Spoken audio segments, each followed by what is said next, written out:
Niteka n'umunezero ntangere vyo gusubira kubana namwe banywanyi bacu mubana natwe mu makuru n'ibiganiro vya misi yose tubandanya gushikiriza kuri nombonesha kure yacu kandi yanyu Muhuza TV.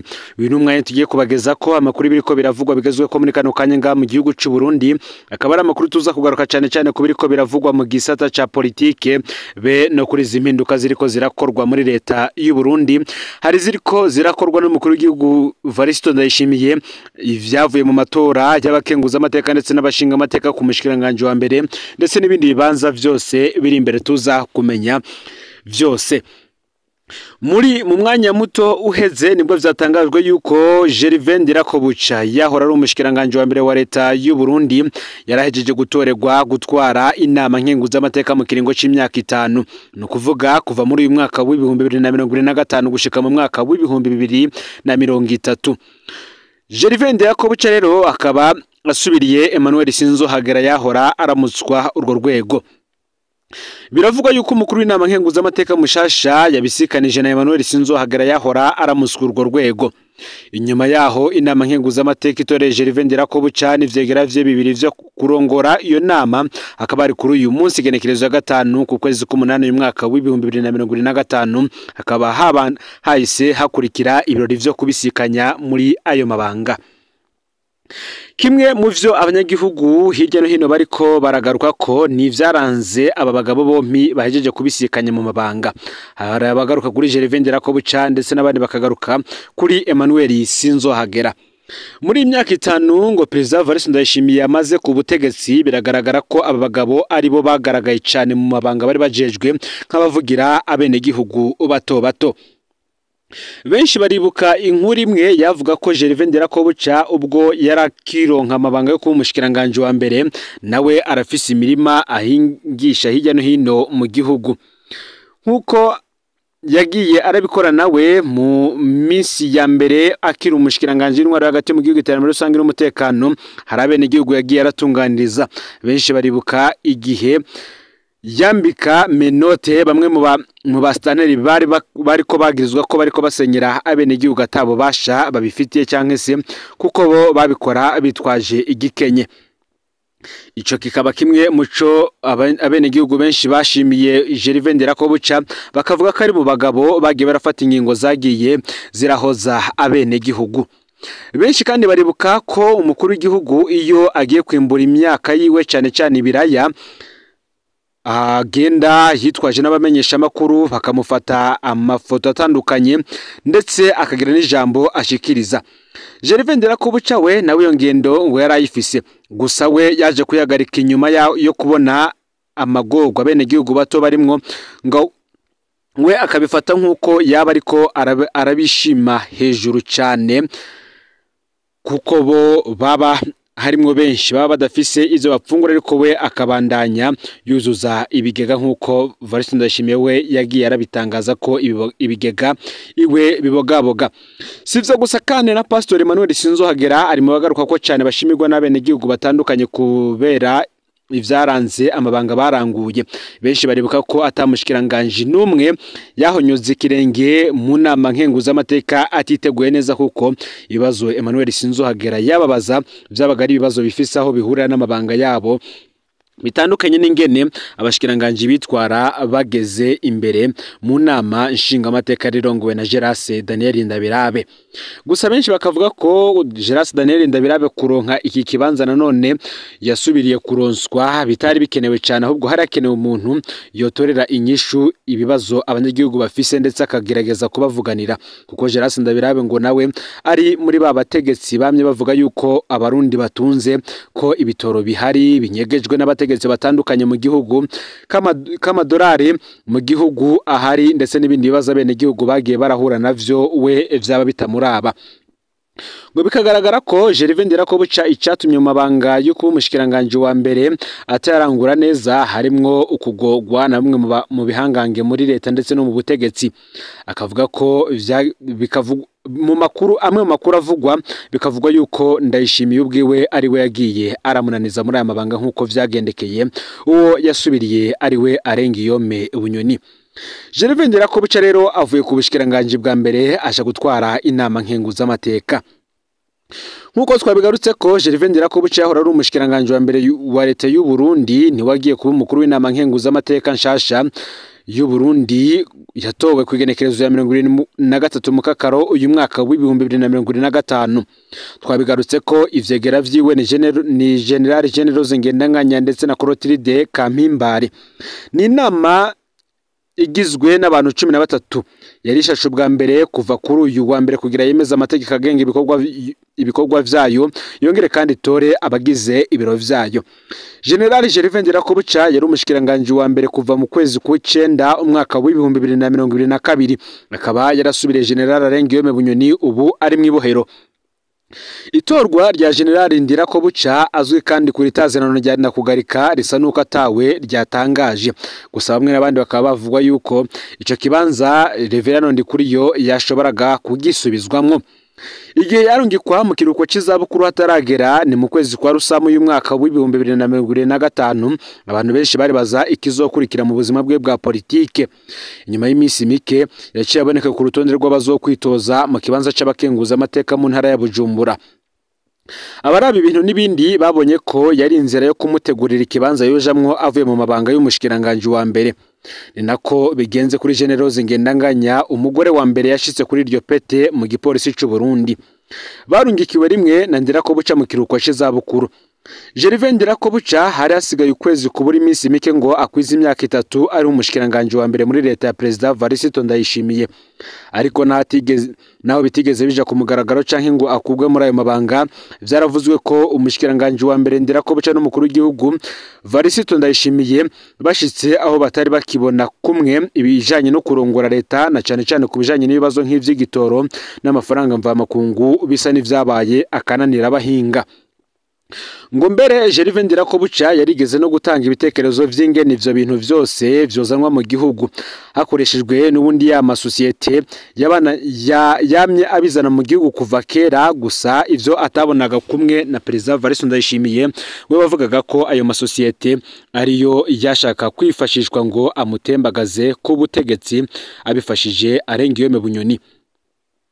Benshi rero bakavuga ati uyu Ndirakobuca ninde? Itariki indwi ukwezi kw'icenda umwaka w'ibihumbi 2022 niho umugenerali Gervais Ndirakobuca yemezwa n'inama nshinga amateka kabaye umushikiranganje wa mbere. Yarasubiriye General Arengiyome Bunyoni yari yatanguranye ayo mabanga n'umukuru w'igihugu Varisito Ndayishimiye kuva atanguye ikiringo ciwe c'imyaka 7 kwigenekerezo ya 18 ruheshi mu mwaka w'ibihumbi 2020. Ariko Ndirakobuca yari asanzwe ari umuntu ari mu nzego z'igihugu kuva Omarisinde de FTD yagwaniye wemeje amasezerano y'amahoro mu mwaka w'ibihumbi 2003 ukinjira mu nzego z'igihugu, hanyuma mu nyuma ukaba umugambwe wahavuye utsinda amatora yo mu mwaka w'ibihumbi 2005. N'ubu ukaba ukiri ku butegetsi. Ayaheruka y'abashinga amateka n'abakenguza amateka yo wayatsinze 100%, aya makomine nayo ku majwi arenga 98%. Generali Gervais Ndirakobuca yaramenyekanye cyane mu bikorwa vyo kugwanya abari mu myerekano yo kwiyamiriza ikiringo ca gatatu c'uwahoze ari umukuru w'igihugu umuhisi Petero Nkurunziza mu mwaka w'ibihumbi 2015. Ico gihe uwo General Ndirakobuca nabwo batangiye kumutazira Ndakugarika. Ico gihe yari umujenama mu biro vy'umukuru w'igihugu ajejwe ibibazo vy'igipolisi. Yarashizwe ku rutonde kandi rw'abantu bafatiwe ibihano n'ishiramwe ry'umwe bwa Buraya yagirizwa kuba intambamye ku nyishu ya politike ku bibazo vyo mu Burundi mu gutanga amategeko no gukoresha inguvu z'umurengera.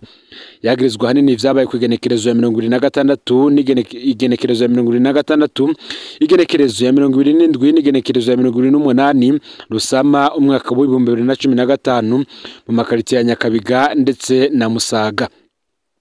Ivyo ni ibihano rero yavanywe ko mu kwezi kw'icumi umwaka w'ibihumbi 2022.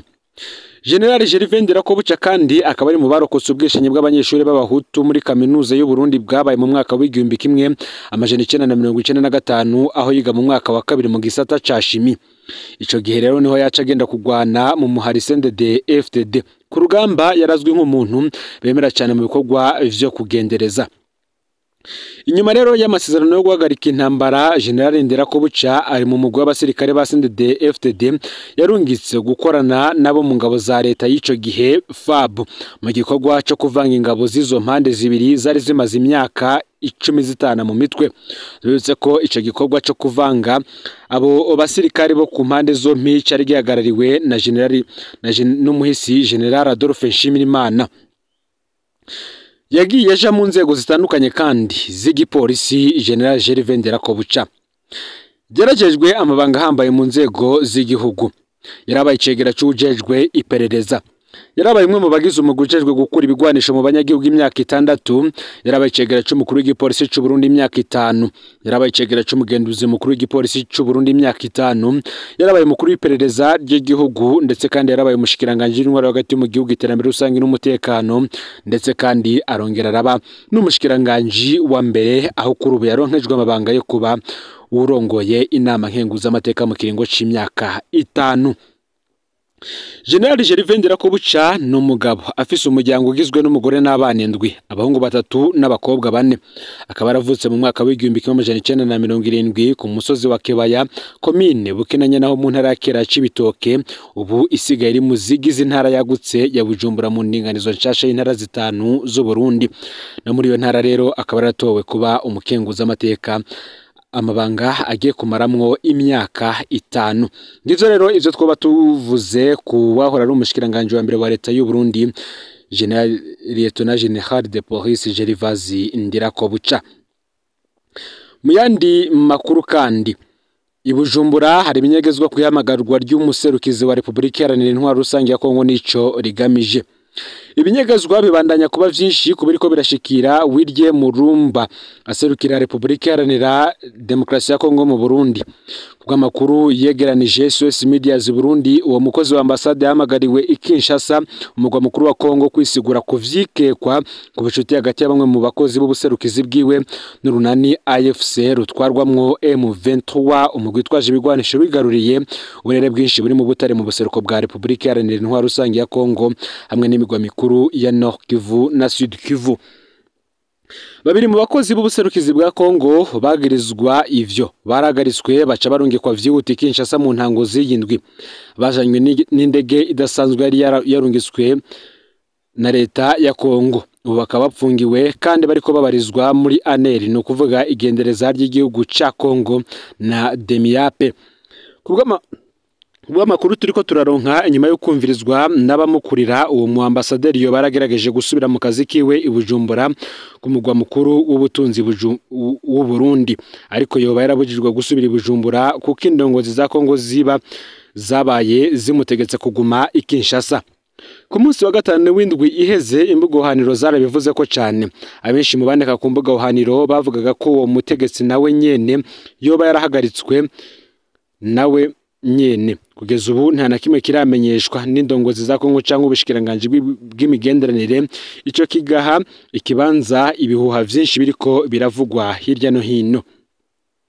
Hakaba rero ngo hari icuka kidasanzwe mu karere.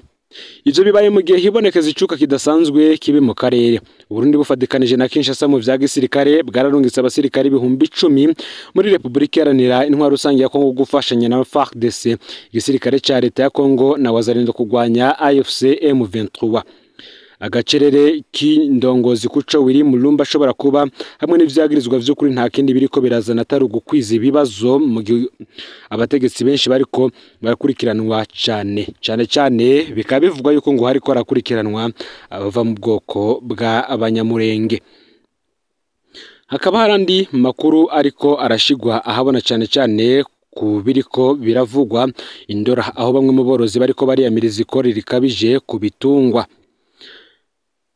Abadandaza b'ibitungwa mu isoko ya Ndora muri komine Bukinanyana mu ntara ya Bujumbura, no kuvuga uburengero bw'intara, baratabaza kubera amatagisi ya komine yongerejwe giturumbuka.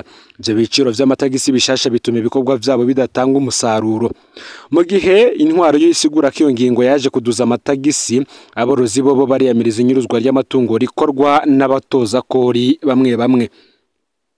Isoko y'ibitungwa ya Ndora yahora iri ku muvuduko munini kera ngo biriko ica mu bihe vy'ihungabana. Imvo akaba ari duzwa rirenze urugero rw'ibiciro ryategetswe na komine ya Bukinanyana. Kuva ubu ikori kuri buri gitungwa kigurishijwe ryavuye ku mafaranga 5,000 rija ku mafaranga 25,000 vy'amarundi. Ku bitungwa bito bito naho iva ku mafaranga 3,000 ija ku mafaranga 10,000 vy'amarundi. Kubgayo matagisi mashasha umwe yagize ati kubgayo matagisi mashasha dukorera guhomba ntibinakunda ko umuntu yunguka dusaba indongozi gusubiramo iyo ngingo nkuko bivugwa n'umwe mu borozi basanzwe ku iyo soko. Ku ruhande rwayo intwaro muri komini gasigura ko iyo mpinduka mu bijanye no gutoza amatagisi ariyo kuduza amatagisi atozwa mu ntumbero yo kuronka amafaranga akora imigambi. Amafaranga yinjira mu kigega ca komine yarigwije kabiri kuva dushize mu ngiro iyo ngingo vyemezwa n'umwe mu bajejwe kwegeranya iryo kori ahamagarira abatanga kori kuritanga neza ku neza rusangi. Ariko inyuma y'iryo duzwa ry'amakori abadandaza bavuga ko hari ibitagenda neza, hari ubusuma. Bamwe mu batoza ayo matagisi barayiba aho kwinjiza mu kigega ca leta nkuko umwe mu badandaza yidoga binaboneka ko ashavuye. Abatanga amatagisi basaba ko hoba amatohoza hagatangwa n'ibihano ku banyuruza ayo matagisi. Basaba kandi ko hoba intunganyo iboneka yikoreshwa ry'uburyo bwa komine n'amasezerano yotuma imigambi ya leta ikogwa ariko itanize abadandaza bato bato cane bo mu mitumba.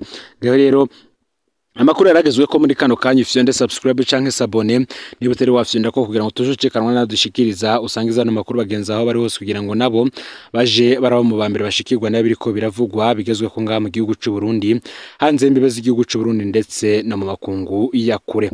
No Muhuza TV Imana bahezagire mu bikorwa vyanyu vya misi yose muriko murakora.